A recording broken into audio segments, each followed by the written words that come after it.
Good morning guys, long time no look na. Tagal ko nang hindi nag-video sa sarili ko. Ang ating video tutorial ngayon ay pag hindi pa kayo member ng Cubig, may magsisend sa inyo ng referral link. Ganito siya. Ito yung referral link. Bali, ito yung referral link. I-click nyo yan. Magla-login kayo kung ano yung gusto nyong username. Scroll up nyo lang yung mga advertisement. Scroll up lang yung mga advertisement. Type nyo yung username nyo. Kunyari, Vanilin. Ayan. Tapos, type nyo email address nyo. Tapos, ayan, makikita nyo kung sino apply nyo. Sponsor. Tapos, magkikreate kayo ng password nyo. Lagyan nyo ng capital letter, small letter.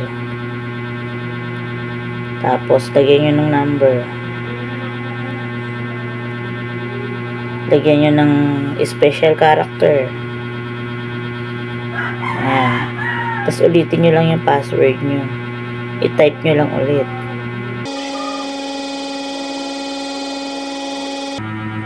Ulitin nyo lang. Tapos, sa pinindot nyo yung get code, may dadating na code. Pupunta kayo ngayon sa Gmail nyo. Gmail na ni-register nyo, doon dadating yung code. Since registered na ako, kaya no need na mag-register pa. Tapos halimbawa, registered ka na. Paano mo naman makukuha yung referral link mo? Ganito naman. Ganito naman ang paghanap ng referral link. Punta ka dito sa mine. Click mo yung invite friend. Copy link. Pag na-copy mo na yung link, kung saan mo invite, halimbawa, mag-invite ka sa messenger, yan, isend mo sa kung sino yung gusto mong pag-sendan. Yan. Tapos, send to many na yan.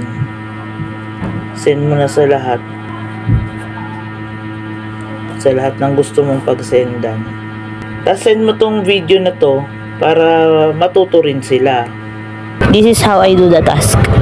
Click the installed app cubig.club or cubigclub.com. Click mine, click tasks, scroll up, click this one, open, and then you will see that I have already checked in. Click visit Little Naras, open, click open, engage, scroll up, click open, visit the app, scroll up, click Korean video channel, click subscribe. After clicking subscribe, click one of their videos, watch at least 3 minutes of the video, click like, put comment.